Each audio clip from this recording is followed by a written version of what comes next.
porque dos de sus compañeros me avisaron que no iban a conectarse todavía. Pablo iba a conectarse tarde y Kai no iba a poder conectarse. Entonces, vamos a empezar. Bueno, la tarea que les quedó a ustedes fue ruido y lo de los fotógrafos, ¿sí? Eh, para poder ver lo de ruido, vamos a hacer un repaso antes y después vamos a ver la tarea. O sea, vamos a hablar de lo que es ruido, vamos a hacer un repaso de lo que es ruido para poder interpretar. Básicamente, para conseguir ruido, teníamos que tener un ISO alto. Ese era el único requisito en teoría o la única forma hasta ahora de generar ruido, que en realidad es la única forma, ¿verdad? Teniendo un número ISO alto. Entonces, al tener un número ISO alto, lo que va a pasar es que nuestro elemento sensible, que en este caso es nuestro sensor, va a ser mucho más sensible a la luz y al ser más sensible a la luz va a, entre comillas, deteriorar la calidad de nuestra imagen. ¿Ok?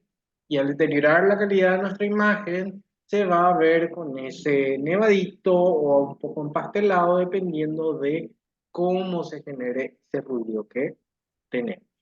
¿Ok? Nada más que eso fue la tarea. Lo único que tenían que hacer era agarrar su ISO y llevar hasta lo más que se pueda para poder generar esa fotografía. De ahí a que ustedes hayan buscado un énfasis o otra cosa, ahí ya queda un poco más de dificultad en la tarea. Vamos a checar la diapositiva.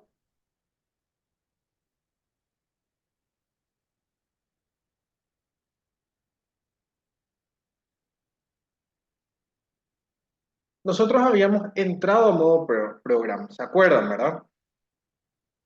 Modo program, nosotros manejábamos solamente la sensibilidad del ISO y en contrapartida la apertura de diafragma y el tiempo de exposición se manejaba solo. ¿Ok? Para eso vamos a entrar a hablar de lo que es el ISO de nuevo. El ISO, un estándar, una escala, una unidad de medida, por así decirlo, que mide lo que es la sensibilidad de las películas fotográficas, pero también hoy en día de los sensores fotográficos. O sea, es la forma en que ya entró la luz por la apertura, ya entró la luz por el tiempo, entonces con esa cantidad de luz que entró, la cámara va a volverse sensible a esa cantidad de luz. Y nosotros tenemos que ser capaces de poder configurar ese ISO dependiendo de la situación. El modo program es un poco más restringido en teoría todo lo que es configuración porque lo único que manejamos es el ISO. Entonces lo otro se maneja solo. Y ahí es donde entramos a hablar de, aparte de los números ISOs, encontrar el valor ISO para que me genere ruido, que es lo que fue la tarea. ¿Sí? Los valores ISOs, en teoría, les voy a dejar de compartir y les voy a explicar. Todos los valores que vamos a ir viendo, apertura, velocidad e ISO, se manejan con valores enteros para que yo pueda generar un calculito y ser más eficiente a la hora de fotografiar, pero la cámara me maneja valores intermedios. Esto es un comentario entre paréntesis porque después vamos a explicar qué significa todo esto, ¿sí? Como para que tengan eso en cuenta. Todavía no se preocupen por qué número usan, solamente hay que preocuparse por que la fotografía sea lo que ustedes buscan. ¿Sí?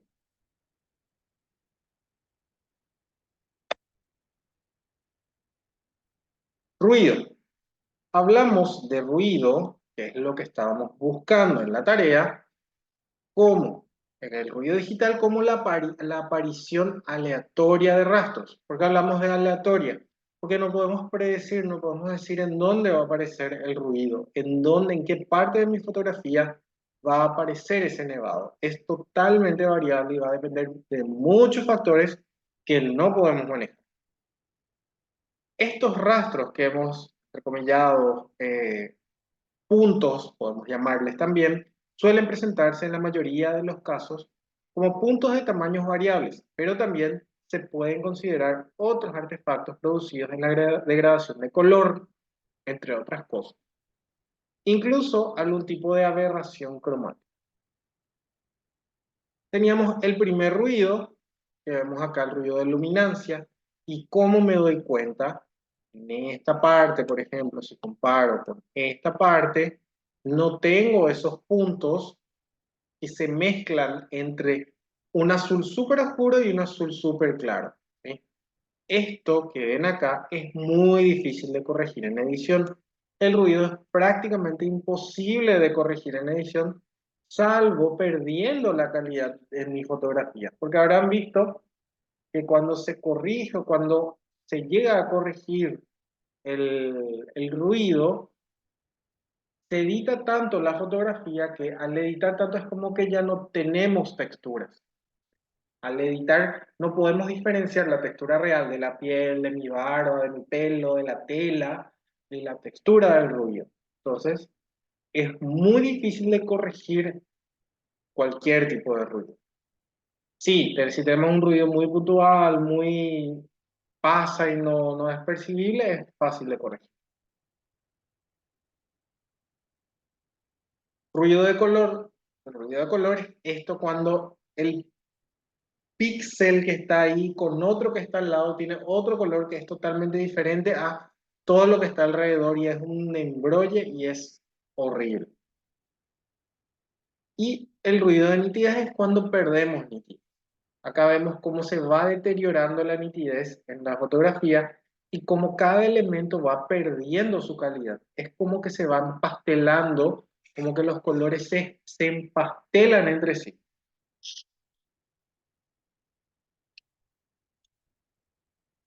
¿Hasta acá hay alguna pregunta? Nada. Bueno, lo importante del ruido hasta ahora, todo lo que vimos en modo program, es lo siguiente, que con un ISO elevado me genera ruido, puedo generar ese ruido, ¿sí? Yo puedo tener más o menos ruido dependiendo de qué yo voy a configurar y del ambiente que yo voy a poner.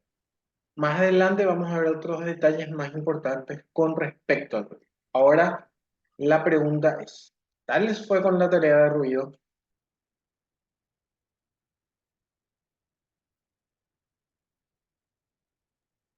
Yo logré fotografiar y le subí al ISO lo máximo y se notaban esos píxeles medio, o sea que no es nítida la imagen. Súper.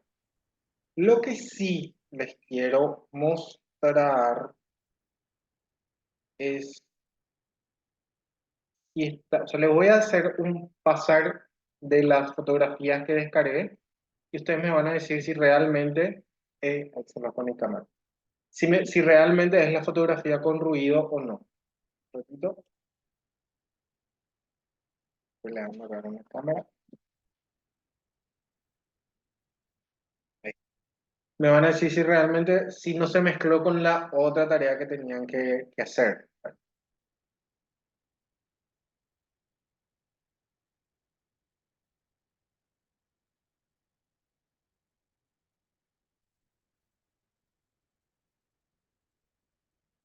Esta sí es la de ruido, ¿verdad? Sí, profe. Justo siempre comenzar con mi foto. Sí, básicamente, bueno, esas son las fotos de los viajes de mi mamá. Ella ya por los finales de los 80 90 más o menos, ya viajaba mucho por Europa y por Asia.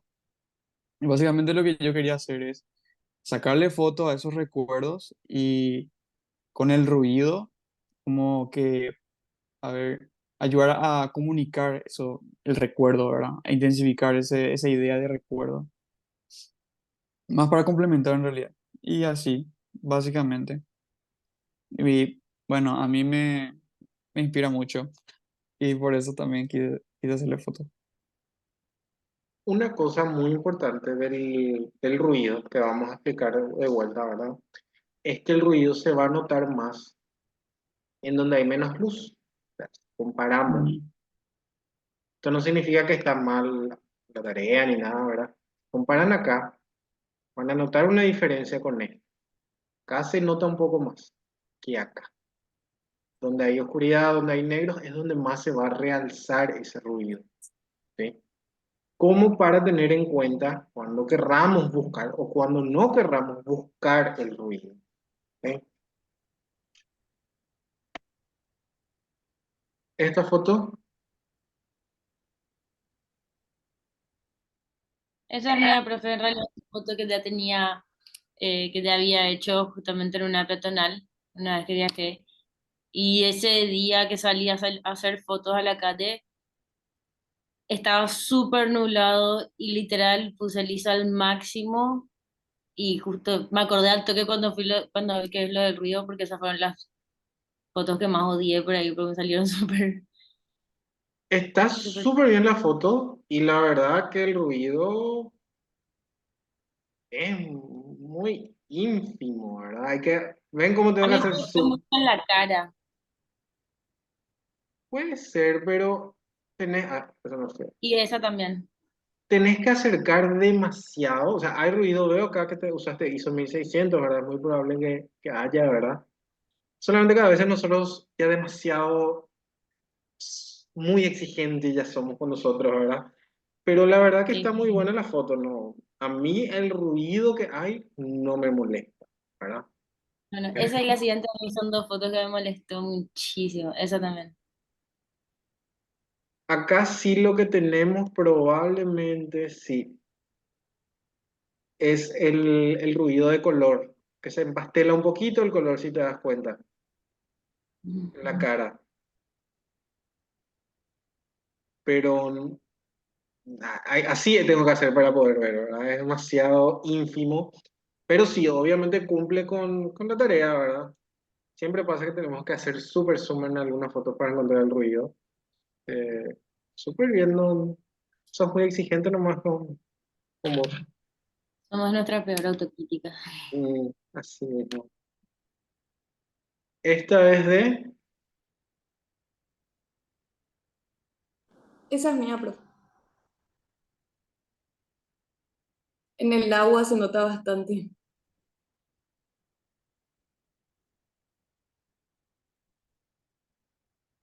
Profe, tu micrófono está desactivado.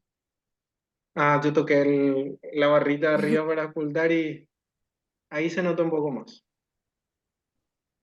Como se dan cuenta acá, donde hay mucha luz, es más difícil encontrar el ruido porque tenemos zonas muy iluminadas. No tengo acá la configuración del ISO que usaste, pero acá, por ejemplo, sí me doy cuenta. ¿Ves? Esta Sí. parte. Pero esta parte no se nota el ruido. O sea, tenemos que estar ahí buscando a detalle, a detalle, a detalle. Pero este ejercicio es así, ¿verdad? Para que vayan ustedes encontrando, buscando y dense cuenta que justo cuando queremos hacer ruido es cuando más difícil es que aparezca. Pero cuando nos sale una foto, ahí a veces aparece el ruido. Súper lindo. Esta foto es de... La mía, que para ser súper sincera, yo me olvidé. Yo me olvidé de lo que era el ruido mm, y era Google y después ya me acordé cuando pusiste en el chat, profe, que están todas las clases en el online. Y yo sí, ok. Bueno, vamos a ver si lo logra o no lo logra. Pero creo que sí, ¿verdad? no, ISO No. 500 nomás usaste. Ahí ni a palo va a conseguir ruido. Está súper nítido todo, no hay ni una gota de ruido, Voy nada, a, nada, ni voy a acá, rehacer. nada. O sea, está súper pulcro todo, no hay ruido. Lo siento. Bueno, para la próxima te traigo algo con ruido. ¿Qué decirte? Esta, a ver un poco, vamos a ver de quién es, porque este no tiene nombre. De Pablo. Vamos a ver, esta sí está explotada de ruido, es muy interesante. ISO 320, qué raro. Mm, que ver si editó esta foto.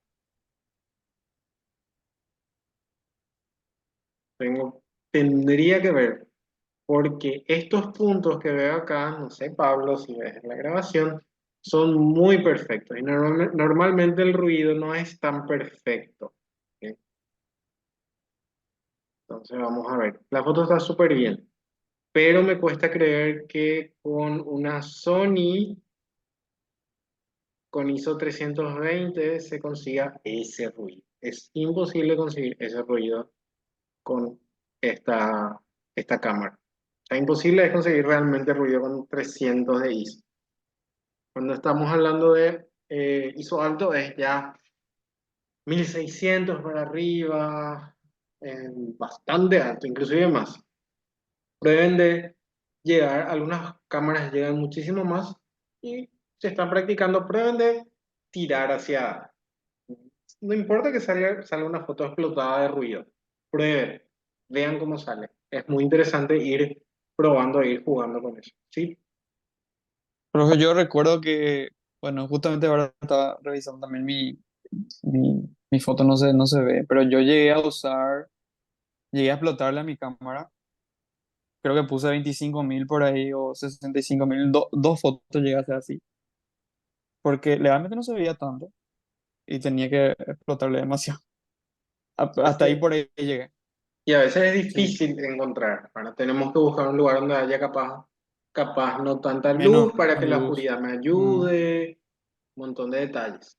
A veces es complicado. Era probar, esa era la tarea básicamente, no era tanto encontrar la foto mágica, era que ustedes vayan jugando en el modo programa. Esa era la idea, nada más que eso. ¿Alguna pregunta?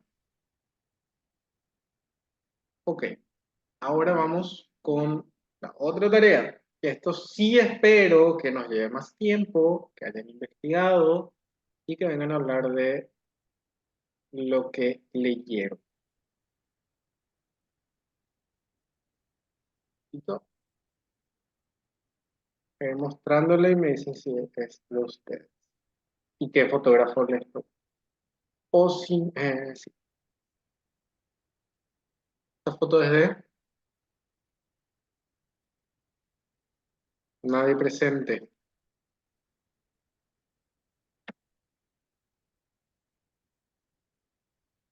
No soy yo. O sea, no soy yo, digo, es mi foto. Bueno, primero contanos de Diane Arbus, que Bueno, investigaste y yo voy a ir pasando fotos de ella. ok. Bueno, vi varias cosas sobre Diane Arbus, que nació, bueno, ella nació en Estados Unidos, creo que era en 1920 y pico, y tenía como un background, una familia, venía de una familia muy privilegiada, em, muy cercana a todo lo que eran negocios y comercio de arte también. Cuando tenía 18 se casó con un tipo que se llamaba Arthur, que trabajaba para su papá en la parte de publicidad. Em, y aparentemente su matrimonio fue bastante bien hasta cierto punto, ¿verdad? Porque Arthur, por ejemplo, fue el que le compró su primera cámara. Después decidieron convertir su baño en un cuarto oscuro para hacer todo el revelado. Em, y lo interesante de Diane Arbus es que comenzó su trabajo como fotógrafa junto con su marido en todo lo que era moda, que de hecho llegó a publicar en revistas de moda bastante reconocidas, hasta que comenzó como una instrucción en la fotografía más urbana, con, acá tengo anotado, Berenice Abbott y con otra fotógrafa que no me acuerdo su nombre, no me acuerdo de anotar. Pero ahí fue cuando se empezó a interesar más en lo que eran las personas a su alrededor en lugar de seguir como en este camino más periodístico o como muy estilizado que era el mundo de las revistas de moda. Diane Arbus era una persona que pasaba mucho tiempo con las personas que fotografiaba, tratando de comprender sus vidas y también sus sufrimientos, porque bueno, a diferencia de los sujetos que decidía retratar, eh, su privilegio era como que le cegaba mucho a ciertas situaciones y a ciertas condiciones. Eso me pareció muy interesante. Su trabajo era más que nada retratar ese dolor y el sufrimiento de todas las edades y de todos los géneros y las clases sociales.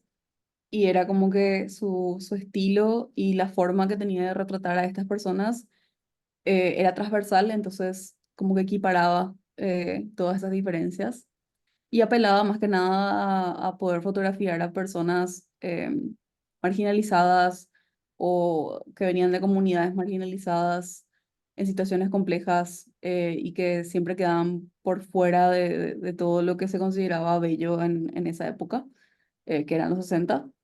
Em, Algo que a mí particularmente me llamó mucho la atención fue que yo mencioné en una clase que a mí me gustaba mucho el trabajo de Annie Leibovitz, y Annie Leibovitz es una fotógrafa que en su momento se especuló y medio se confirmó que salía con Susan Sontag, que es una escritora, para quienes no la conocen, recomendada. Y encontré que había sido, Susan Sontag era una de las principales detractoras del trabajo de Diane Arbus, y fue como muy chocante porque siempre pensé en Susan Sontag como una persona que entendía y defendía los derechos de esos que se encontraban al margen de, eh, y viendo el trabajo de Diane Arbus, su mayor crítica era que Diane basaba ese su trabajo en el privilegio y en la distancia y en la apelación constante a em, como la otredad, porque ella venía desde un lugar y trataba como que de reflejar esa otredad en sus sujetos. Así que nada, fue un poco, fue interesante realmente leer sobre esa parte y encontrar esos datos curiosos. Em, Eso fue lo que leí sobre Diane. Lo interesante de Diane Arbus es los retratos que ella hace y cómo encara los retratos que hace, para que todos también investiguen, ¿verdad?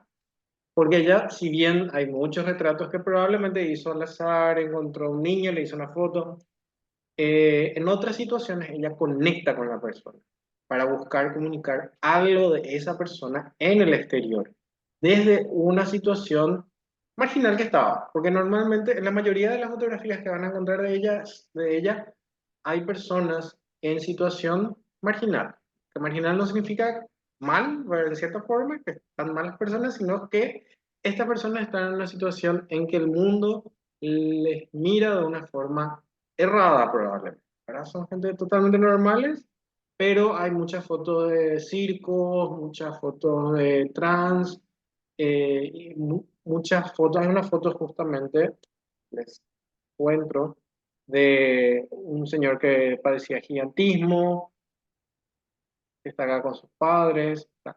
Es todo gente que de alguna u otra forma no está en la norma social de la época y probablemente tampoco ni en esta época, ¿verdad? Porque todo sigue en cierta forma un poco mejor, pero no tan diferente.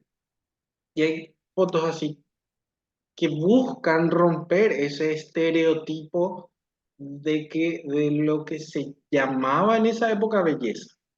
¿Por qué no este hombre puede posar así? ¿Por qué no puede mostrarse de esa forma? ¿Es o no es sexy? La gente le chocó en esa época, era mal visto. Entonces, todo eso que se genera desde una perspectiva muy, al final, inocente, diría yo, porque no es tampoco nada muy fuerte lo que ella muestra.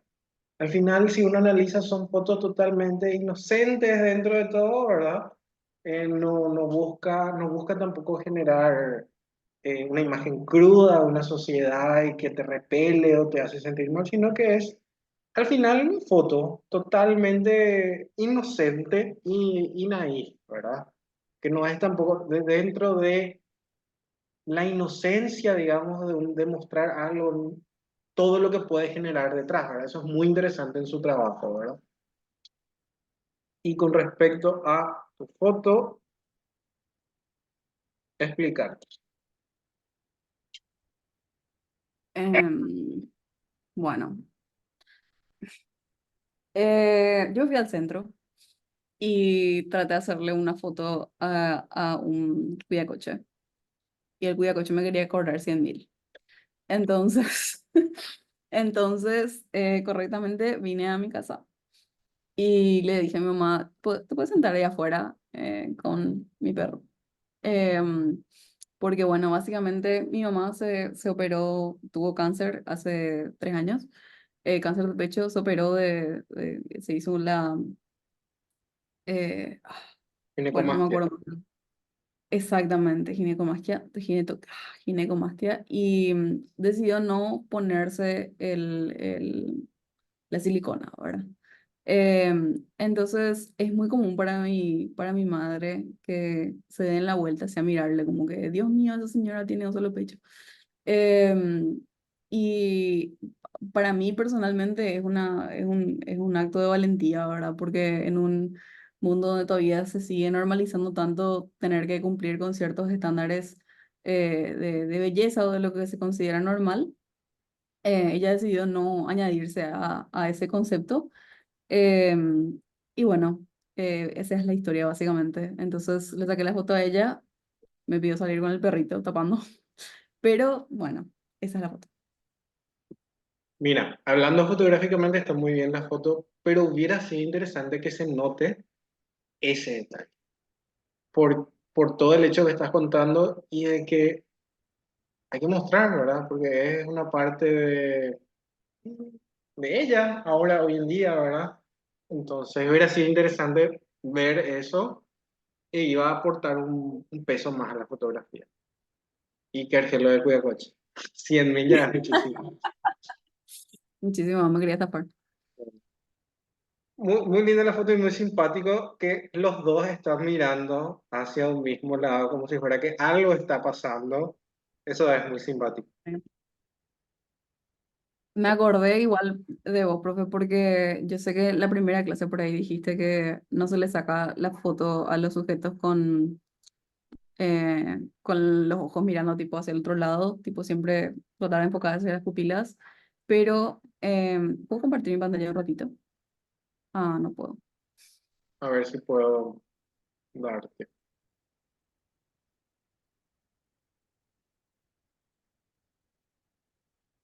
Proba un poco ahora.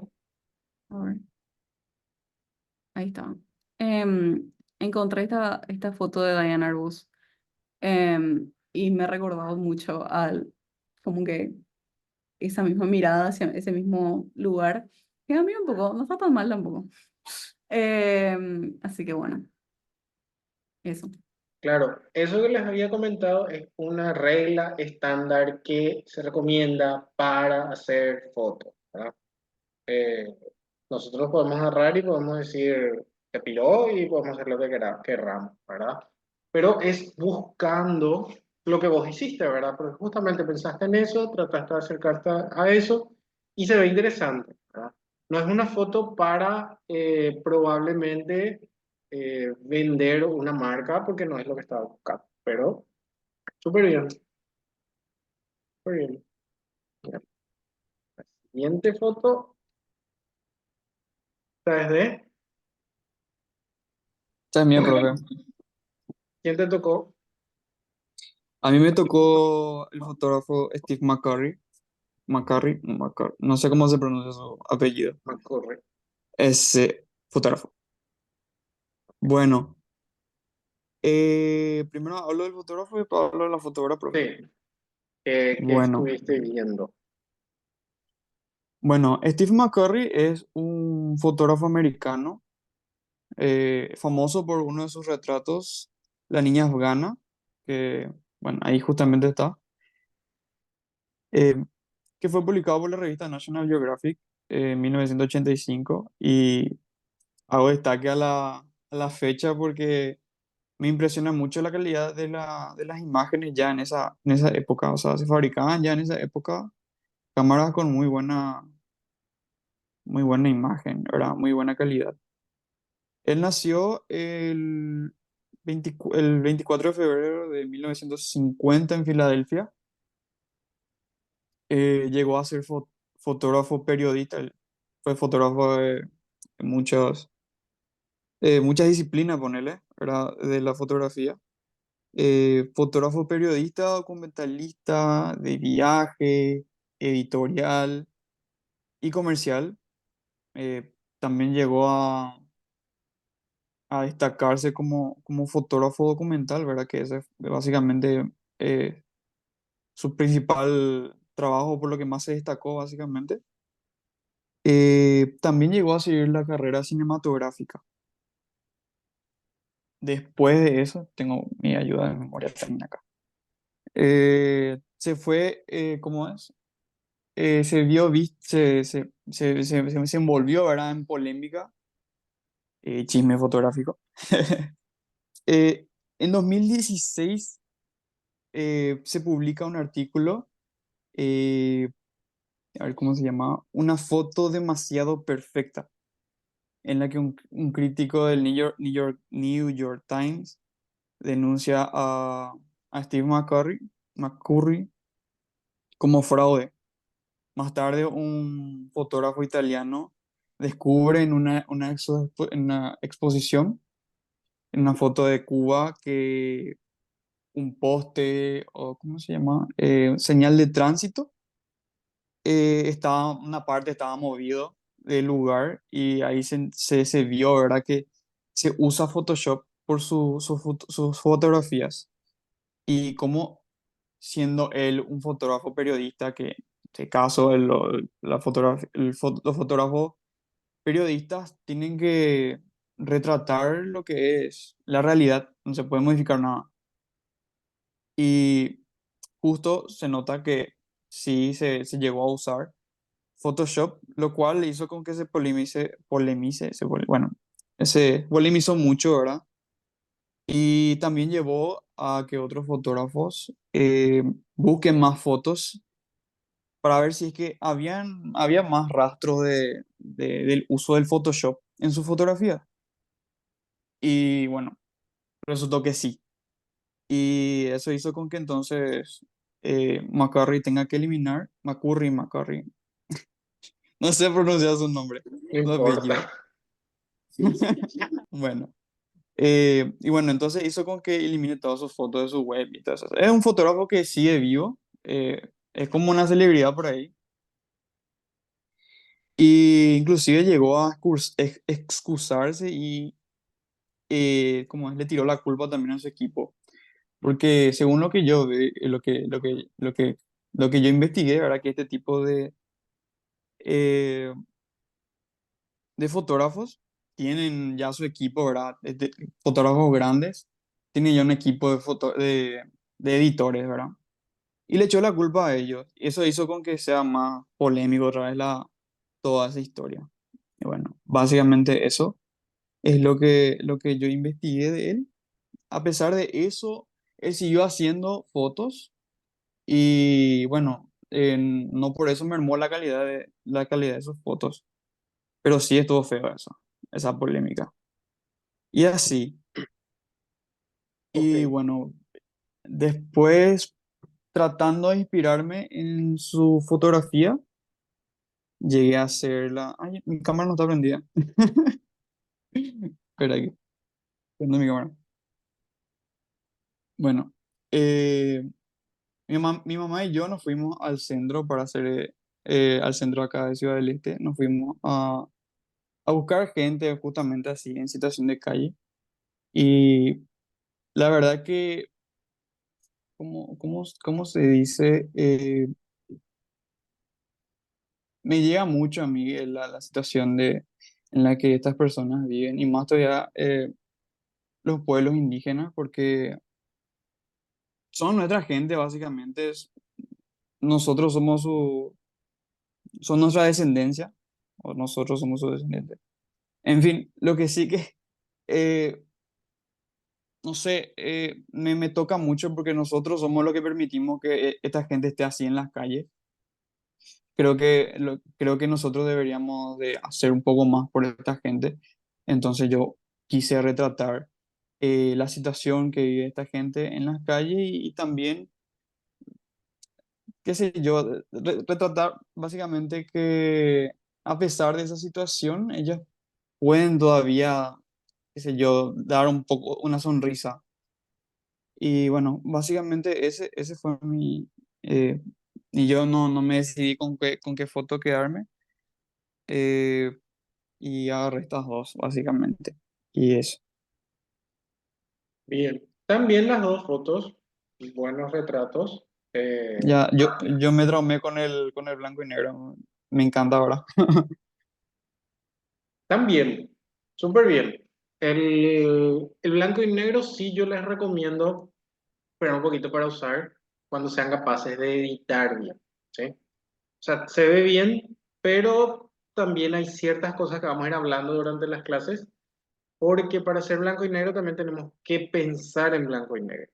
Hay muchas reglas, digamos, que podemos tener en cuenta para que mi foto blanco y negro se vea mejor. Acá se ve bastante bien, bastante bien.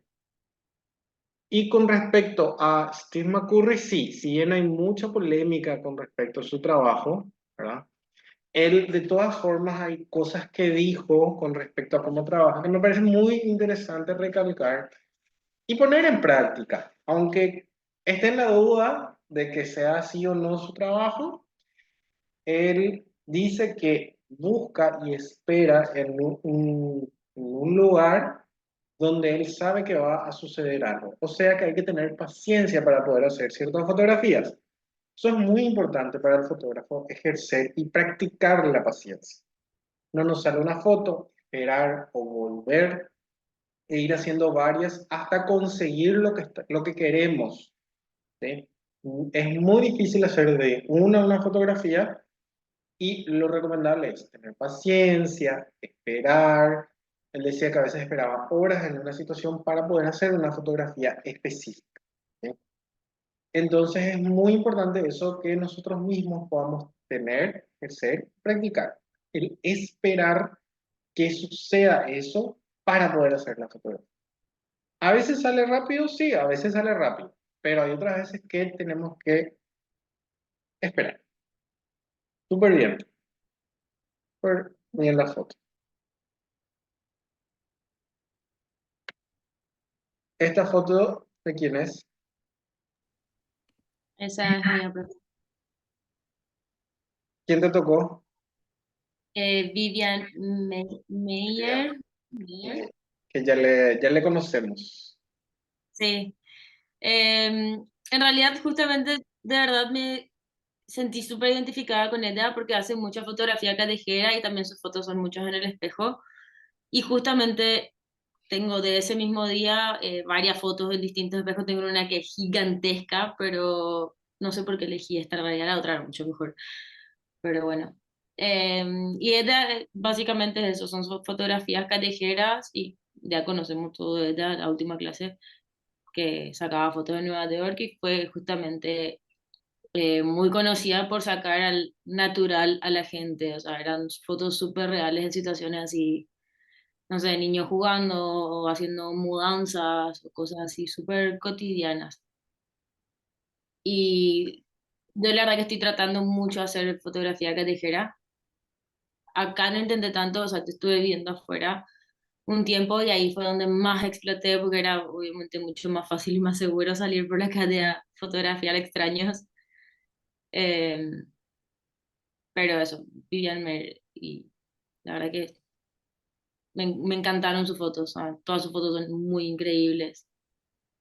Sí, lo interesante de ella es como no quiero decir la nada mismo, pero la cotidianidad mismo, podemos encontrar cosas súper interesantes en fotografía. O sea, de lo que nosotros estamos acostumbrados a ver todos los días, es ahí donde probablemente también nosotros podemos ver con otros ojos, mirar con otro pensamiento en nuestro alrededor para poder sacar algo interesante. Porque nosotros estamos muy acostumbrados a ver siempre lo mismo en la calle, en nuestra vida, entonces es como que yo puedo sacar el jugo con eso. Y ella es muy, o sea, su historia lo es muy interesante, como ya habíamos visto.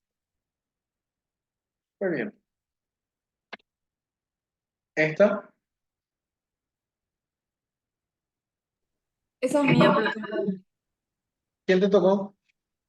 Dorotea Lange, no sé si Sí, se dice. Dorotea Land.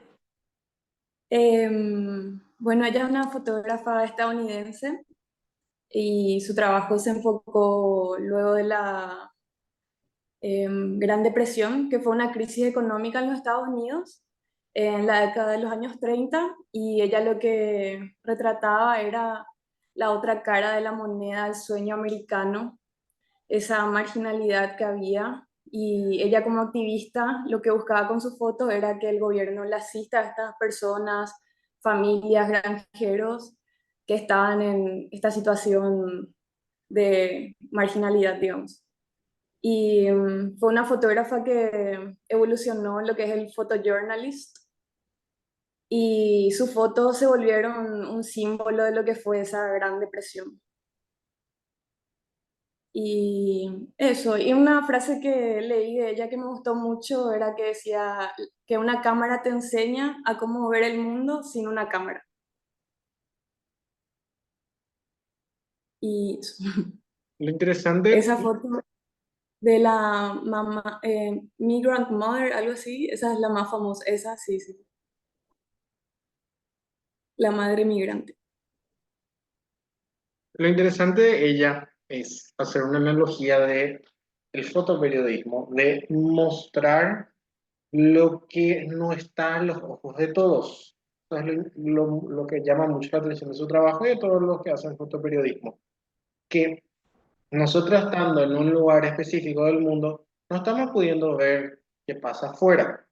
Y con estos fotógrafos que se dedican al fotoperiodismo, que se dedican a investigar, que se dedican a irse por ahí a hacer 1500 fotos, allí se puede ver y ahí nos ayudan a ver qué hay allá afuera. Y con respecto a tu foto, contanos un Sí, poco. viajé, justo tuve un viaje a San Juan Bautista Misiones en esta Semana Santa, y esta es una casita que está ahí detrás de la casa de mi abuela, y esa señora vive ahí. Y le pedí, ella se prendió para la foto, y lo más loco, su remera, si puedes acercar, justo la bandera de los Estados Unidos ahí. Ah, mira, súper bien la Y foto. hacía fotos en blanco y negro, entonces le puse el efecto. Bien. Y esta creo que ya no están más. Eso es de los presentes. Ok. Igual los que quedaron vamos a hablar en algún momento de los fotógrafos y de otros más. Bueno, lo importante es que puedan seguir investigando y puedan seguir buscando información de cualquier tipo de fotografía que les interese, que hay un montón de fotógrafos y fotógrafas que pueden servir para que aprendan ustedes y encuentren, digamos, el camino en el cual a ustedes les interesa la fotografía. ¿Preguntas con esto hasta acá? Vamos a seguir. Bueno, vamos a hablar de algo que por ahora no vamos a utilizar todavía, pero muy importante saber. Exposímetro. El exposímetro es un instrumento cuya función es medir el nivel de iluminación. O sea, nos va a decir si la foto está bien iluminada o no y determinar el valor de exposición adecuado para tomar una fotografía. Esto que ven acá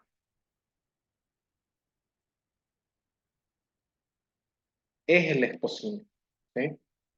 Como nosotros estamos trabajando en Program, esto que es el exposímetro probablemente no aparezca porque siempre va a quedar en cero. Si aprietan levemente el botón de obturador, puede ser que aparezca, pero les va a aparecer en cero. ¿Sí? Cuando aparece en cero, significa que la configuración de mi cámara está totalmente correcta para que la iluminación sea la adecuada. ¿Ok? Ahí,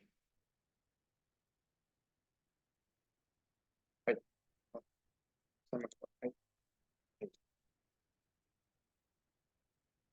Entonces, lo que tenemos que tener en cuenta es, si tenemos el exposímetro, normalmente se usa en modo manual, ¿verdad?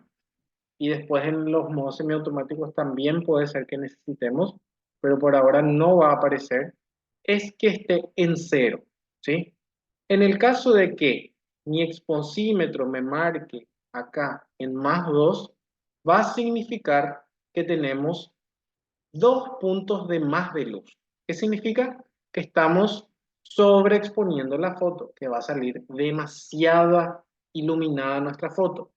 Entiéndase de una forma coloquial, quemada, ¿sí?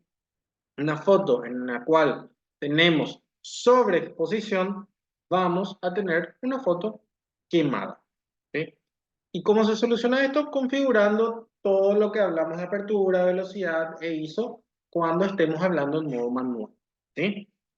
Por otro lado, si tenemos hacia el negativo, hacia el -2, lo que vamos a tener acá es una subexposición.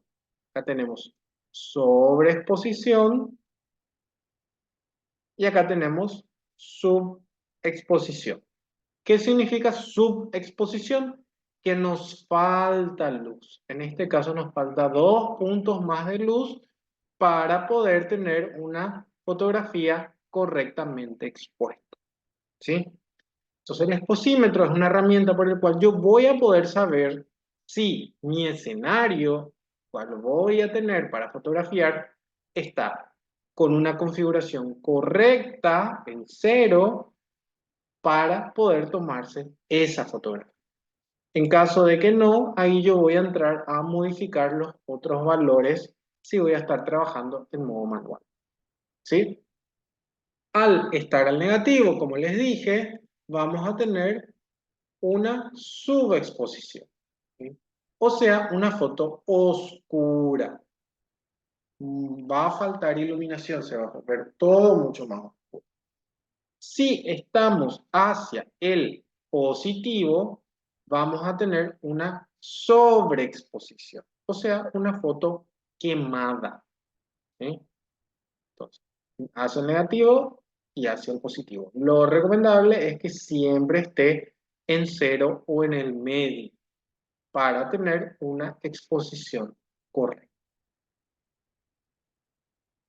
Ahora lo que vamos a hablar y lo que vamos a analizar es la compensación de exposición, ¿sí? Les voy a explicar dónde está en la cámara, pero vamos a entender ahora de forma teórica. La compensación de exposición es algo que no se utiliza muy comúnmente, pero es una función también de la cámara que está ahí presente y vamos a aprender a usar y nos va a servir mucho en los modos semiautomáticos. La compensación de exposición lo que va a hacer es forzar a que me falten puntos o a que me sobren puntos de exposición sin tener que modificar la velocidad, la apertura y el ISO. Solamente con esto, ven cómo acaba yéndose para el negativo y se va oscureciendo mi fotografía, ¿sí?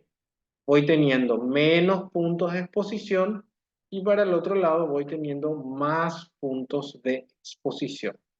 Esto yo puedo usar con la compensación de exposición. A veces puedo llegar a tener este botoncito que ven acá en la cámara que me va a ayudar a generar esa compensación de exposición. Y en otras opciones, aquí te voy a ver bien porque es algo que apenas se usa. En el caso de algunas cámaras, tendríamos que ingresar a lo que sería el exposímetro. Y ven en su... Les voy a enviar un video directamente en el grupo, ahí van a entender.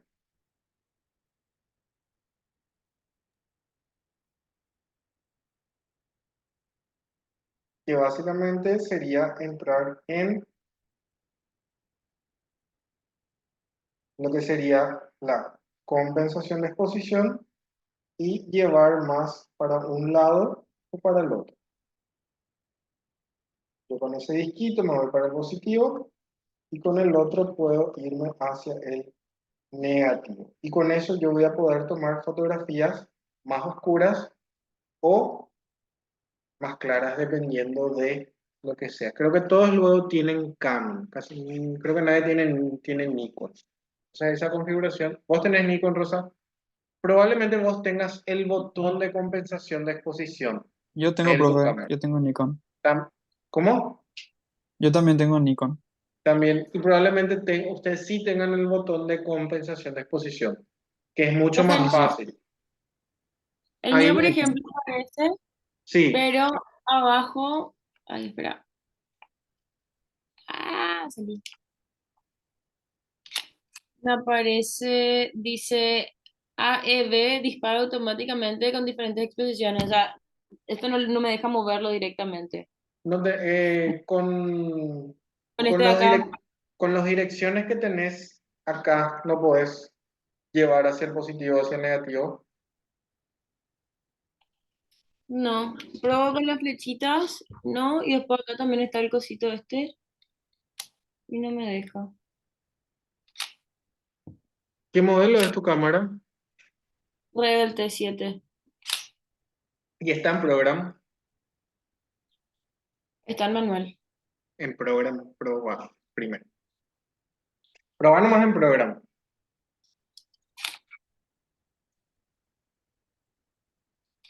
Pero de todas formas, yo les recomiendo que para cada uno googlee o vea su manual a ver cómo pueden modificar su compensación de exposición. Cada cámara es Sí, totalmente diferente. Pero más o menos ahí es entrar y encontrar la forma de mover hacia el positivo y hacia el negativo en Canon. En Nikon es apretar ese botón más menos y probablemente con la ruedita les va a aparecer ya ahí abajito en una sección más 1 más 1.1 más 1.5 y así, o menos punto algo, menos, menos, menos, menos, y ahí van a poder hacer la compensación de exposición. Y van a poder hacer fotos más oscuras o fotos más claras o más quemadas para ir probando lo que es la compensación de exposición. Profe, ¿esos solamente en programa se puede editar? Se puede hacer en todos, en manual, Ah, en todo se puede hacer.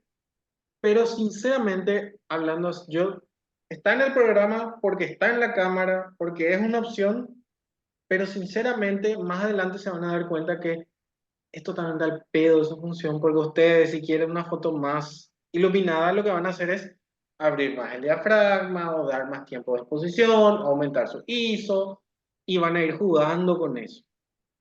Es algo que está ahí, que les muestro, sinceramente, en lo personal, no es algo que van a usar mucho. Es para que sepan que está ahí. Nada más que eso. Y poder más o menos entender qué pasa cuando tenemos una foto sobreexpuesta o subexpuesta. ¿Sí? Más adelante, cuando trabajemos en modo manual, lo que sí nos va a guiar va a ser ese exposímetro, que va a estar en cero. Y ahí yo voy a hacer mi compensación de exposición ya más real con mis configuraciones, de abrir más la apertura y poder dar más luz, todas esas configuraciones que yo podría necesitar. ¿Preguntas hasta acá? Puedo compartir la diapositiva. Como ven acá, les dije el botoncito que puede existir y en algunas cámaras está directamente un disquito que nos dice más o menos de compensación de exposición. En algunas cámaras, pero normalmente esto son en las cámaras compactas, cámaras más chicas.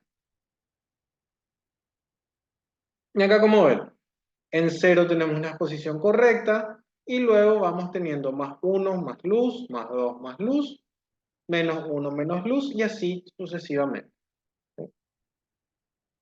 Ahora hablando de lo que sí nos interesa, que es el ISO. Ya hablamos básicamente de los tres tipos de ruido, ya hablamos de que un ISO alto vamos a tener ruido, que son los conceptos básicos del ISO y del ruido. Ahora sí vamos a profundizar un poquitito más en lo que es el ISO. Antes de la fotografía digital, la película llegó en una variedad de diferentes velocidades. Ojo, ¿por qué se decía que la película tenía diferentes velocidades? Porque al tener un ISO más elevado de esa película, lo que pasaba es que yo podía trabajar con velocidades más rápidas. Entonces se hablaba de ISOs rápidos, pero en realidad lo que pasaba en realidad es, al tener un ISO elevado, yo podía trabajar con velocidades más rápidas, ¿sí? La película más rápida era más sensible a la luz. ¿Por qué? Porque la película rápida le permitía a la cámara trabajar en velocidades de obturación más rápidas. Entonces, si yo quería trabajar con un ISO en específico, tenía que comprar un rollo con ese ISO específico y acabarme ese rollo fotográfico. El uso de películas de mayor sensibilidad fue útil para sujetos en movimiento. ¿Por qué? Cuando un sujeto está en movimiento, tengo que tener una velocidad más rápida. Al tener una velocidad más rápida, entra menos luz y necesito que el ISO sea más sensible, o sea, de un valor más grande. Y particularmente en condiciones de poca luz. Esta velocidad de la película se midió utilizando un número de diferentes escalas. En esa época habían dos conocidas, ASA en América y una escala DIN que era en Alemania. Pero se estandarizó con un número ISO, o sea, con el estándar ISO, para no complejizar tanto.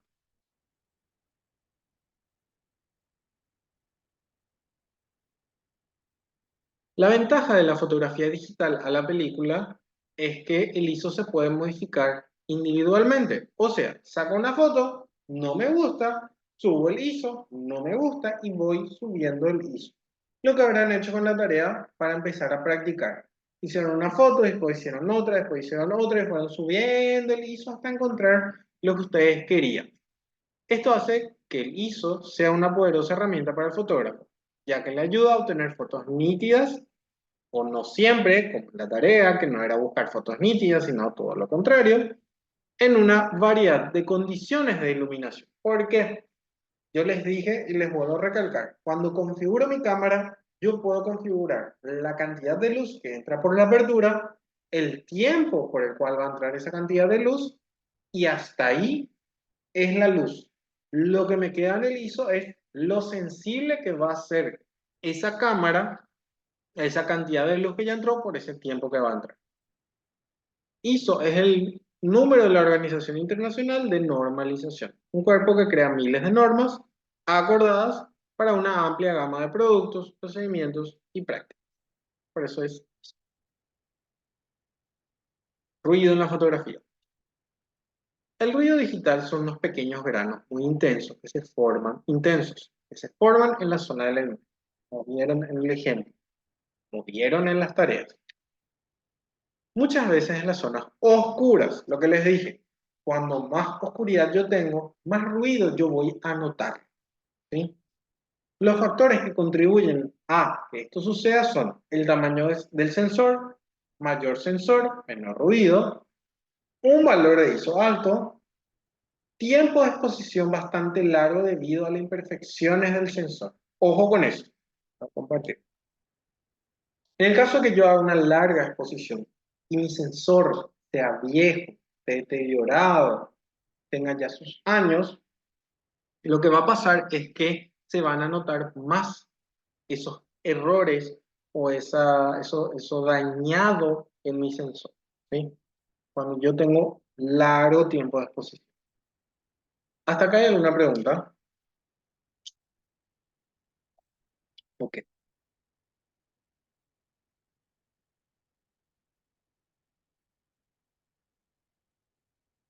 Color o ruido croma es un moteado multicolor donde los píxeles vecinos muestran variación de color al azar. Y el ruido de luminancia es causado por variación aleatoria de brillo entre píxeles. Y es el más difícil de corregir, porque no hay un patrón tampoco que nos ayude a detectar y a poder corregir ese ruido. Voy a dejar de compartir antes de hablar de balance de blancos. Y otra cosa muy importante, cuando yo hago una foto, veo mi foto, como le pasó a Mali, creo, con su blanco y negro, los retratos que hizo en la calle, se ven los elementos que hacen énfasis al ruido, se ven los puntos. Si yo agarro esa fotografía y llevo para imprimir, probablemente ese ruido no se note. El ruido se nota más en la parte digital que en la impresión. Obviamente, si mi fotografía está explotada de ruido, yo sí se nota el ruido. Pero al realizar una impresión, ese ruido baja de intensidad, se aplaca. También hay que tener en cuenta para qué medio yo voy a realizar mi fotografía. Si va a ser para Instagram, si va a ser para Facebook, que se va a ver acá, no hace falta que no se note el ruido, porque al disminuir el tamaño, ni se va a notar el ruido. Si es que yo voy a hacer una gigantografía, un afiche, que si va a estar en un no, no es pasacalles, en esos letreros gigantes en las calles, sí es importante que no exista el ruido, pero si va a ser para elementos mucho más pequeños, para medios digitales pequeños o para impresiones pequeñas, capaz el ruido en la impresión final no se note. En la subida final a Instagram no se note tampoco. En la historia no se note. Porque nadie va a estar, bueno, puede ser que sí, pero tenemos que estar haciendo así grande, grande, grande para poder ver y probablemente ni siquiera se note el ruido. ¿Sí? Entonces, esos detalles son importantes para saber qué tipo de foto hago, para qué medio hago y con qué fin yo hago para saber si esa pequeña porción de ruido me va a afectar o no. ¿Sí? Ahora, antes de empezar a hablar de balance de blancos, eh, ¿nunca les pasó que están en un ambiente y hacen una foto y la luz es amarilla y todo lo que les sale, porque la foto en sí es amarilla? ¿Nunca les pasó eso? El ambiente modifica a la luz. A ver si me sale A ahora. me pasó una vez, o sea, tengo algunas fotos que todo el fondo era, o sea, todas las luces eran muy amarillas, era un museo, y la gama de colores en sí, o sea, cuando edité la foto, quedó en modo sepia más o menos por el fondo en sí. Si me ven a mí, por ejemplo, ahora, por la luz y por los elementos que tengo, yo estoy azulado, estoy un poco azul. Rosa está un poco amarilla. Por la luz que tenemos a nuestro alrededor. Eso es la temperatura de la luz de nuestro entorno. La luz tiene una temperatura que puede ser fría como yo o cálida como Rosa.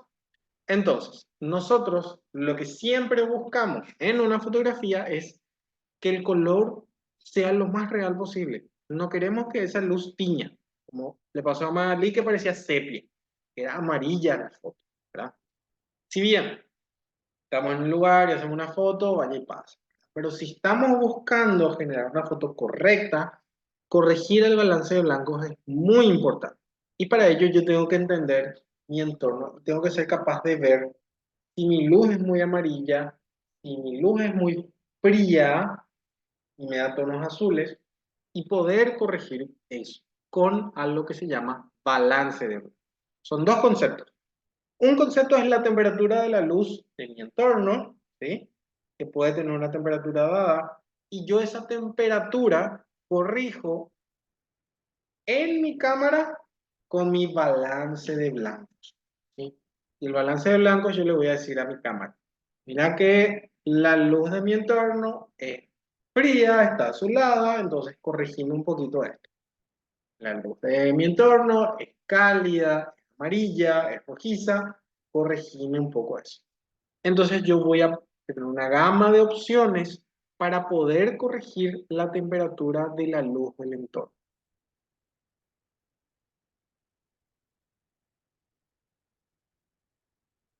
Balance de blanco.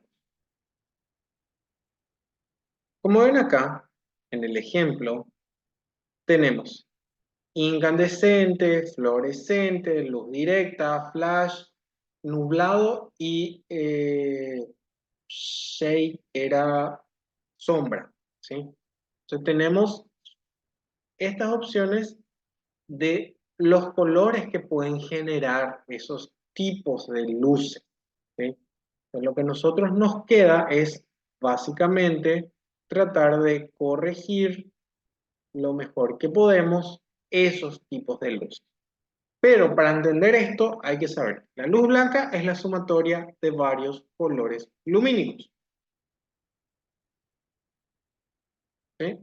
La luz 100% blanca, 100% pura, blanca pura, es toda esa gama de colores del arco iris. ¿Sí? En el caso de que falte un color, ya sea azulado o verdoso, un color frío, mi luz general se va a ver cálida, se va a ver rojiza o amarilla. En el caso de que me falte el rojo, mi luz se puede ver azulada. Entonces, es importante entender que el color blanco es la sumatoria de los colores. La temperatura es el color de la luz y los colores van de rojo oscuro a azul profundo, ¿sí? Y estos colores están enumerados en una escala. Y esta escala, forma universal, es la escala de temperatura Kelvin, ¿sí? Vamos desde 10.000 a 1000, en donde 10.000 es un tono azulado, bien fuerte, y 1000 es un tono rojizo, bien cálido, ¿sí? Y de acuerdo a eso, vamos a tener, por ejemplo, la luz que puede dar fósforo, la luz de un atardecer, todos son tonos cálidos, la luz de un foco, el flash de las cámaras que buscan simular la luz del día, que es 6.000, entre 6.000 y 5.000 más o menos Kelvin, es la luz del día o la luz del flash que genera un blanco real, ¿sí? Luego ya vamos a los tonos azulados, como cuando está nublado, normalmente cuando está muy nublado, está por llover o ya llovió, está todo nublado, se ve gris el ambiente, se ve todo más triste, entre comillas, más azul. En la sombra también podemos tener lo que es la temperatura fría y el cielo así despejadísimo, también tira una temperatura fría. Como me ven ahora, si ven la pantallita, tengo un tono azul y tengo un tono cálido. Y va a depender de qué luz yo esté teniendo. Y yo como fotógrafo tengo que poder corregir esa temperatura con mi balance de blanco. Entonces tenemos 3000 Kelvin, que como vimos en nuestros ejemplos, es un tono cálido, 5500, que es un tono blanco puro, y 7000 ya es azul. Básicamente tenemos 5000, 5500 en el medio. Para la izquierda, hacia números menores a 5000, tenemos tonos cálidos. Para números mayores a 5000, tenemos tonos fríos. Y yo puedo ajustar esto dependiendo de la situación en la cual yo esté, ¿sí? Normalmente el balance de blanco está en automático, ¿sí? Pero yo puedo probar si es que con luz del día me soluciona el problema, si estoy con luz del día, si estoy en nublado, si estoy en sombra, si estoy en tuxteno, fluorescente o flash, dependiendo de dónde yo esté. Ahora una pregunta, ¿todos tienen su cámara a mano? Sí, profe. Ok, vamos a tratar de cambiar el balance de blanco. Y todos vamos a poner ahora en nublado. Voy a traer mi cámara. Dale, dale.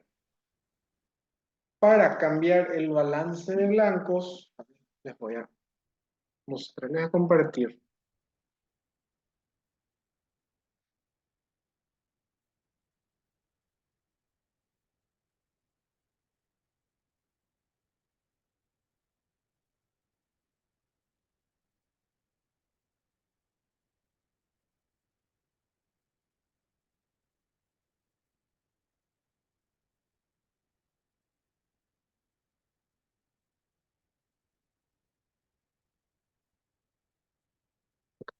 Para los que tienen Canon, les muestro. O, ¿quiénes no encontraron?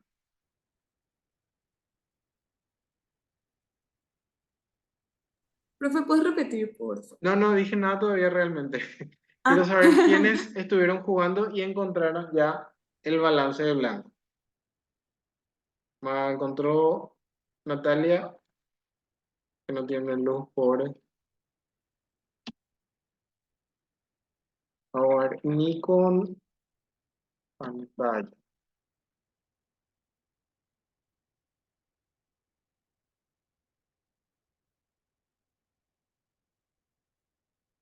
Les comparto para Nikon. Ahí, esto escribió.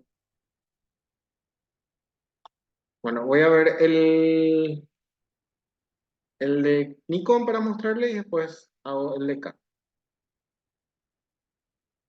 A ver, a ver, a ver, a ver, a ver, a ver. Ven acá, esto probablemente así se vea la pantalla del Nikon de ustedes, ¿verdad? Así. Sí, no, digan algo. Sí, sí, sí. Bueno, acá donde dice WB, probablemente está en automático, que básicamente es como detecta la cámara de forma automática y corrige automáticamente. Acá tienen que entrar para poder modificar el balance de blanco en esta parte. O sea, realmente tiene que decir WB y tienen que buscar la opción para entrar ahí y modificar. Profe, para Nikon hay que apretar el botón I. Hay un botón que tiene una I y ahí te deja modificar Sí, tienen que toda esa apretar, parte porque si no se aprieta ese botón no se puede acceder a esa información. sí, hay que apretar Entonces el solamente que botón. hay, sí. Y de ahí tienen que buscar el W. Yo no, pero sí, profe, yo tengo entendido, no sé si eso es de cosa de otra cámara, pero se puede cambiar la temperatura de color sin tener que depender del auto, el incandescente, Sí, no, fluorescente. hay otras formas más complicadas que vamos a ir viendo. Esta es la forma sencilla por ahora. Ah, bueno, no, ¿No? siempre quise saber y nunca encontré en Probablemente mi cámara. si nos vemos esta clase, vamos a ver la próxima clase, pero no les quiero Ah, tampoco así tirar todo. ¿Pudiste cambiar dale. Rosa? creo que mi cámara murió. ¿Te quedaste sin batería? No, mira, ahora te muestro. Es del 2010 y yo la verdad que no le cuidé y ahora nomás le saqué así del cajón.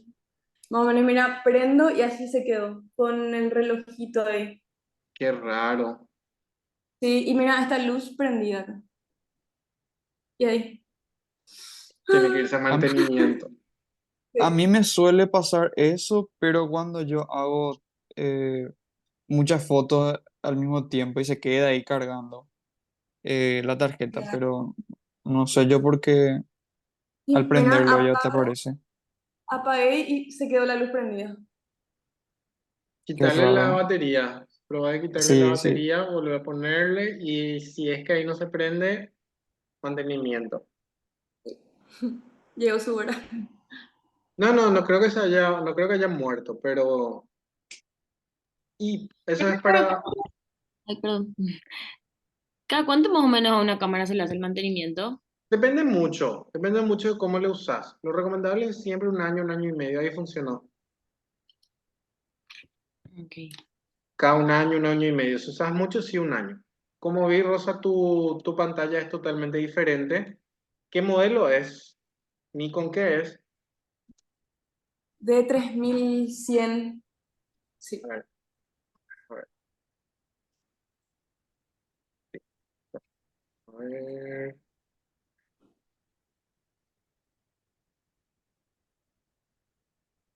Tiene que estar en program. Ah, no. No, no importa eso. El programa es para configurarle el ISO y eso que estamos haciendo. Pero Acá tiene un botoncito. podés tener un Compensa. botón WB o directamente entrar acá, en esta, ¿ves como lo que está acá? Sí. tenés el botoncito de la I. en tu, directamente en los botones luego, físicos. Este No sé si te botón, Mira, aparece. tengo un gran problema también que ya ni siquiera se ven los botones. prueba a O sea, apretar De, este botón el que está del otro ah, lado, creo que está. A ok, sí, tu, acá sí. Balance blanco, sí. y ahí podés elegir el balance de blanco. Ya. Sí, sí, sí, sí, ya. Gracias. Y con lo que hace a Canon es básicamente, así es como tienen el menú, ¿verdad? Y acá AWB, acá tienen que entrar con el direccional, tienen que apretar la Q, entrar con el direccional acá, así como normal, ¿verdad? Y al darle clic acá, van a poder elegir el balance de blancos. ¿Sí? Lo que pueden probar ahora es poner un balance de blancos. Nublado, como les creo que les dije, ¿verdad? Y hagan una foto y vean qué color sale la fotografía.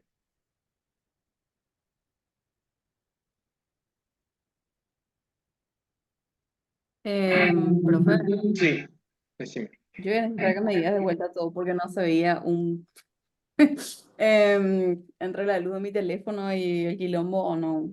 ¿Qué botón tengo que apretar otra vez? Te comparto. A ver. Esto, así se ve tu menú, ¿verdad, Natalia?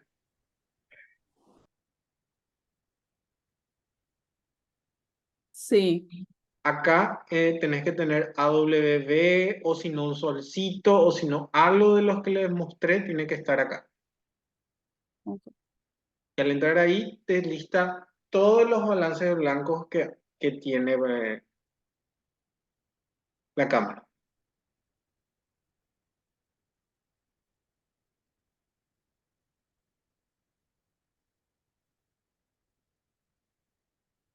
¿Pudiste encontrar? No, todavía.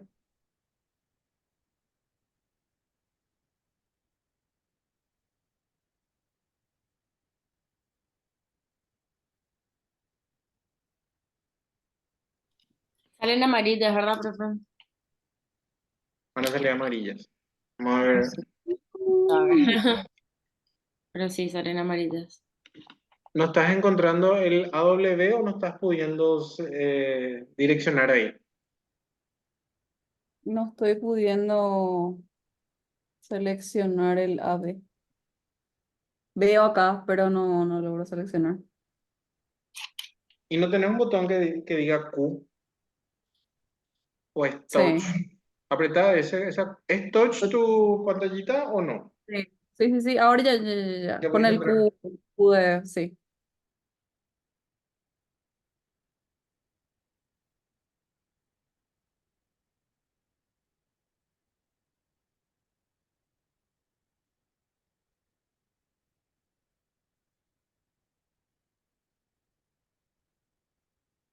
Bueno.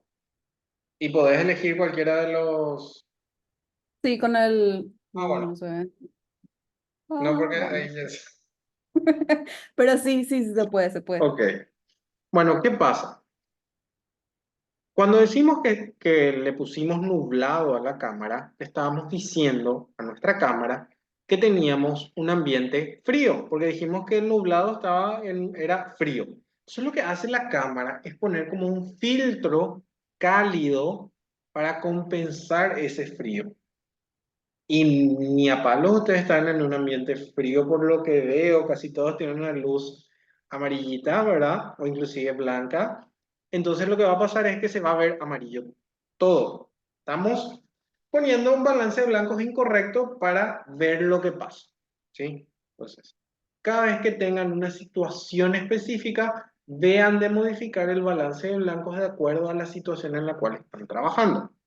Les recomiendo que dejen en automático, ¿sí? Porque ahí automáticamente les va a corregir, pero no es lo recomendable, entre comillas, trabajar en automático. De a poco van a ir encontrando viendo la forma de trabajar, ¿sí?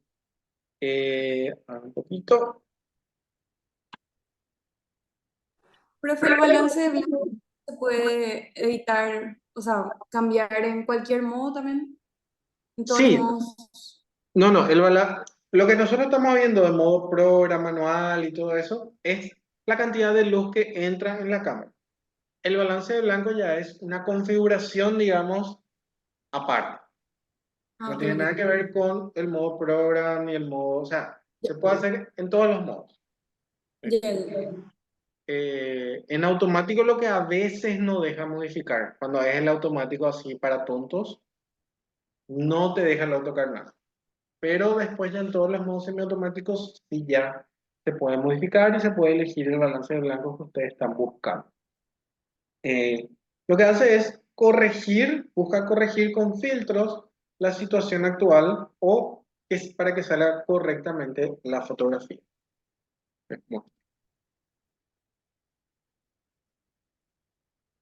Por defecto tenemos luz del día, tenemos luz del día, 5000 Kelvin, nublado, 6000, sombra, 7000, que estos son para situaciones de frío, ¿sí? Nublado y sombra, situaciones de frío. Tuxteno es para una situación cálida, ¿sí? Que el ambiente es cálido.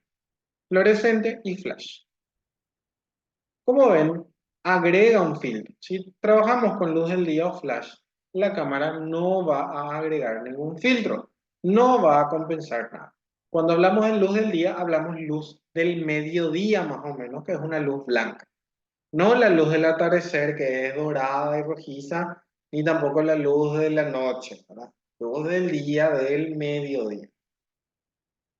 Luego, cuando tenemos el nublado, agrega un filtro amarillo, añade tonos cálidos. ¿Por qué? Porque nublado de por sí es un ambiente frío. La sombra, el modo sombra, añade tonos más cálidos, porque cuando estamos en sombra tenemos tonos más fríos aún. Tuxteno, que es el foquito o incandescente también se le llama, ¿sí? Tuxteno o incandescente, que es el foquito de morondanga que siempre utilizamos en todas las casas, que tira una luz amarilla. Entonces lo que hace esto es añade un tono azul para corregir ese foco amarillo. Y el fluorescente común y corriente, que tiene un tinte verdoso, lo que hace la cámara es añadir un tono magenta para poder compensar ese tinte verdoso que existe. Entonces, estos son los presets básicos para corregir un balance de blanco y va a depender de cada situación en la cual yo estoy para poder modificar. Si bien a veces corrigiendo el balance de blancos no consigo un cambio 100%, porque acá por ejemplo tenemos tonos amarillos, porque la luz es muy amarilla, puedo tener una corrección por lo menos mayoritaria, ¿sí?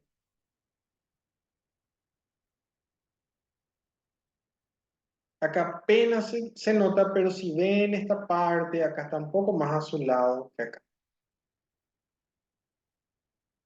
Y hay veces que, aunque corrijamos y pongamos fluorescente o corrijamos lo mejor que podemos, cuando tenemos una gran cantidad de luces y diferentes temperaturas, es imposible corregir a un 100% toda mi fotografía.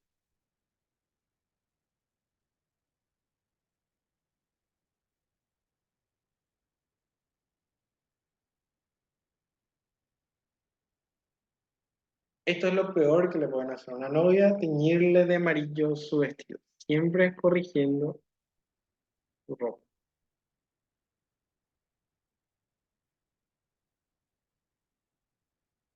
Entonces, cuando hablamos de balance de blancos, nosotros tenemos que corregir ese balance de blancos, ¿sí? Del ambiente. Mejor dicho, corregir esa temperatura del ambiente con nuestro balance de blancos, ¿sí? ¿Preguntas hasta acá? Profe, cuando temperatura, ¿en qué orden tiene que ser? O sea, si yo arreglo mi temperatura primero, después tendría que ver el ISO o no tiene nada que ver o cómo sería. No tiene nada que ver, vos podés primero, lo recomendable realmente es primero que tu foto esté bien expuesta, ¿verdad? Para hacer una buena primera foto, ¿verdad? Y una vez que vos tengas tu configuración básica de ISO, velocidad y todo bien hecho, ahí podés pasar al balance de blancos. ¿Por qué? Ah, claro, Porque, porque ya el filtro más o menos, ¿no? ¿cómo? Porque ya sería como agregarle un filtro a la foto, por así decirlo. No, porque si por ahí tu foto está muy oscura, te va a costar ver si está con un buen color. Mm, O si está demasiado quemada tu foto, te va a costar ver si el balance de blancos es correcto. Por eso es una recomendación. Igual, hacer antes y hacer después, si lo haces correcto, no pasa nada, ¿verdad? Pero yo trabajo así, hago primero mi configuración, ¿verdad? Y luego mi balance de blancos. ¿Sí, Natalia? Escuché que habías dicho que hay que hacerle el mantenimiento a la cámara una vez por año. Em, la mía nunca se le vio, pobrecita, desde que compré usada en 2017. Entonces, ¿cuánto más o menos es el costo del mantenimiento? Y depende mucho de lo que le pasa. Si no le pasa nada, te pueden cobrar un 300 y algo mil. Claro, Depende no mucho. pasa nada. Ese es el Claro. básico, que te limpian así y ya está. Sí. Ok, vale. Genial, gracias. ¿Alguna otra pregunta? Ok. Entonces vimos el tema de balance de blancos, ¿verdad? Cómo yo puedo elegir, cómo yo puedo controlar la foto que saco, ¿sí? ¿Se acuerdan que habíamos hablado de lo que es RAW, ¿verdad? ¿Se acuerdan más o menos? Ok. Cuando hacen un JPG, corregir el balance de blancos después en edición es mucho más complicado. Si hacen su foto en RAW, corregir el balance de blancos después es mucho más fácil, que hay mucha información del archivo. Todavía no hace falta que hagan nada en RAW, todavía no vamos a ver nada, vamos a dar una clase para que entiendan eso, pero mi intención primero es que manejen primero bien esto y después meternos a terrenos un poquito más complejos, ¿sí? Entonces, vimos program, ruido, balance de blancos. Todo para poder configurar y para poder tener lo que llamamos corrección de la temperatura de la luz. Teníamos los elementos básicos para poder corregir. La clase que viene sí les voy a explicar cómo poder hacer de dos formas. Una en realidad y la otra les hablo ahora, ¿verdad? Una opción es, yo ya sé la temperatura, es imposible saber la temperatura de mi ambiente porque a veces me dice mi foco, porque ustedes si ven sus focos, les va a decir la temperatura del foco, pero por A o B motivo el foco está un poco más sucio, el foco está un poco más fuerte, y no es la temperatura que les dice en la impresión del foco, ¿ok? Entonces, una opción es cargar en la cámara la temperatura del ambiente. Es imposible, nunca les va a suceder.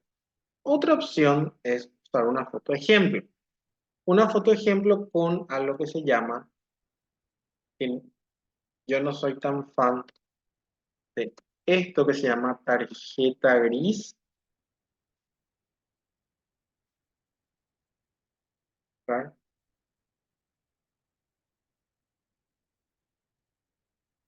¿Sí? Que es básicamente hacer una foto de esta tarjeta, hago una foto en donde le ilumine, ya sea la parte blanca, la parte negra o la parte gris. Normalmente se utiliza la parte blanca. Le hago una foto, flash, y realmente depende del modelo, si es Canon o es Nikon, hago una foto y utilizo esa foto para que la cámara calcule automáticamente. Es como un automático, pero guiado, con una de esas tarjetas. Lo que yo siempre hago es, veo una pared blanca y le hago foto a la pared blanca. No me estreso con ninguna tarjeta. Y utilizo esa foto para darle a mi cámara, ¿ok? Para que me calcule automáticamente el balance de blanco. Cada cámara es totalmente diferente y cada cámara se configura totalmente diferente en ese aspecto. Hay algunas, como la Canon creo, siempre me confundo la Canon y la Nikon, cuando entro ahí me doy cuenta. La Canon yo tengo que buscar en mi listado de imágenes cuál usar foto ejemplo. La Nikon yo tengo que hacer una foto y decirle al tiempo que hago la foto que esa sea mi foto de ejemplo para que calcule. Pero ambos funcionan de la misma manera. Entonces lo que hace es calcular y generar un balance de blanco. ¿Ok? ¿Preguntas? Profe, eso sería con el balance de blancos en automático. Ahí la foto ejemplo. No, es totalmente lo contrario. Hay una opción, que les voy a mostrar en la clase que viene bien detalle, porque tengo que investigar cómo era en Nikon, porque no me acuerdo. Es entrar directamente en lo que sería el menú y ahí utilizar la configuración de balance de blanco, ¿sí? Y Ok. ponerle una foto de ejemplo. Y lo que hace la cámara básicamente es calcular la temperatura de ese ambiente y tira y te genera un simbolito. Hay un simbolito diferente a lo que vimos, que es el básicamente customizado. ¿Sí? ¿Preguntas hasta acá? Preajuste se llama, preajuste manual se llama. Se entra en el menú, a ver, estoy tratando de rememorar. Se entra en el menú y después se va en la parte de la camarita, después se baja hasta balance de blancos, se entra ahí y después se va hasta el final. Un poquito más después aparece el símbolo pre y es el preajuste. Ahí hay que entrar y configurar, más o menos así es, pero Sí, yo no recuerdo mucho, son pero más varios o pasos, menos así es. pero no es tampoco Ujú. complicado. También si quieren investigar en el manual, sí va a estar, ¿verdad? Bueno, el manual no es nada muy raro, es usar una foto ejemplo y ahí va a configurar y va a generar el, la configuración correcta. ¿Alguna otra pregunta? Bueno, vamos a repasar algo un ratito.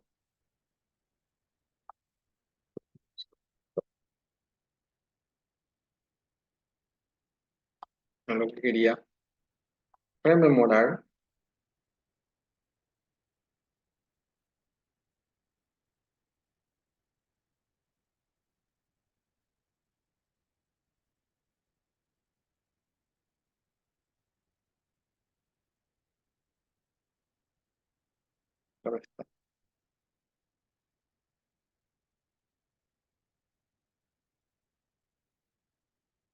Un minutito.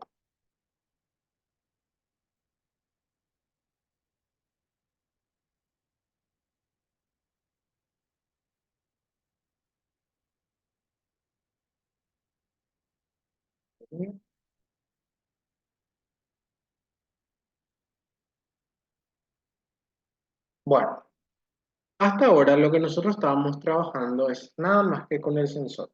¿Sí? La clase que viene sí probablemente ya entremos con conceptos más complejos, pero quiero dejar bien en claro estos conceptos. Solamente el sensor nosotros estábamos modificando con el ISO. Automáticamente el diafragma y el obturador se modificaban. ¿Sí? El diafragma mide la cantidad de luz que va a entrar a la cámara por este agujero. Esto va a permitir que entre más luz si está más abierto, menos luz si está más cerrado. ¿Ok? Luego, al entrar esta cantidad de luz, va a pasar por el obturador, que son estas cortinitas que se van a abrir y se van a cerrar por un periodo de tiempo. Acá se va a medir la cantidad de tiempo que la luz entra. La luz va a entrar por un periodo de tiempo que se va a configurar. En estos dos elementos, nosotros somos los que modificamos la calidad y la cantidad de luz que está entrando, ya sea por la cantidad o por el tiempo, ¿sí? En esta parte, en el sensor, acá ya no se modifica la luz. Es, entro acá, hasta ahí entró. Lo lamento. Más luz no puede entrar, más luz no puede entrar. Yo puedo mejorar mi imagen con mi sensor. Puedo decirle a este elemento que sea más sensible a esa luz, midiendo con la sensibilidad a la luz, con el ISO que ustedes estaban tocando y modificando. ¿sí? Entonces es muy importante tener esto y si por ahí no están entendiendo algo de esta parte teórica, pregúntenos. Ok, espero que se esté entendiendo. Esto, el diafragma, hay un valor F, ¿sí? Que vamos a ver la clase que viene, que de acuerdo a el número que yo escriba acá, se va a abrir y se va a cerrar. Luego el obturador tiene un valor en tiempo, en segundos, ¿sí? Que se mide en segundos decimales y que va a indicar el tiempo que va a estar. Y el ISO que ya conocemos. No tenemos esos elementos con los cuales nosotros vamos a ir modificando y tocando todo para poder generar nuestra fotografía. ¿No hay preguntas? Vamos a explicar la tarea. Un ratito. Vamos a ver si les doy la tarea de septiembre o les complico un poquito más. Sé que, de que tienen ganas. Eh,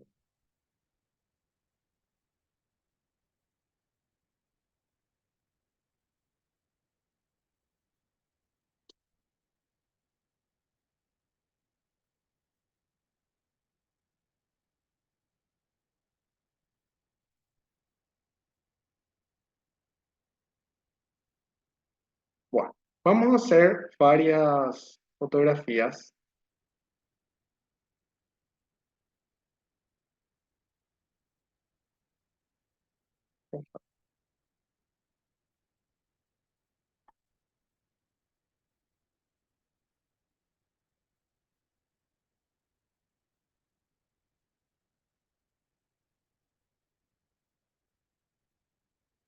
Ah, les voy a poner, antes que nada les explico, les voy a poner un material de balance de blancos que tiene también información de temas que todavía no desarrollamos. Así que si leen algo que no entienden, no se desesperen.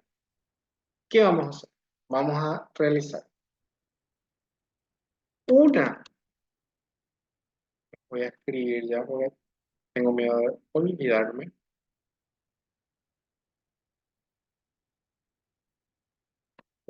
Cuatro, mientras escribo les comparto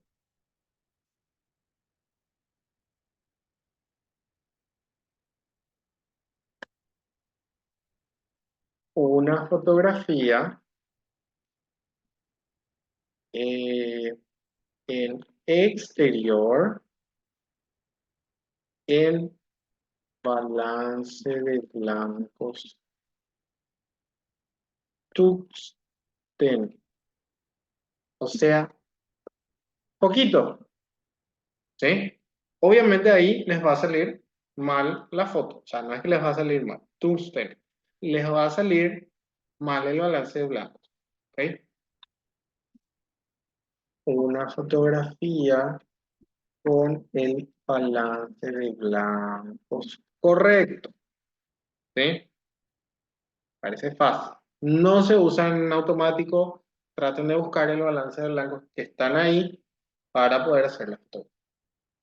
Y van a hacer una fotografía de un elemento con dos fuentes de luces de diferentes temperaturas,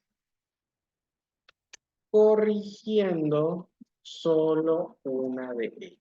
¿Qué quiere decir? Pueden tener un foco frío acá o un foco cálido acá, la luz del día acá, y corrigen solo el foco cálido. ¿Sí?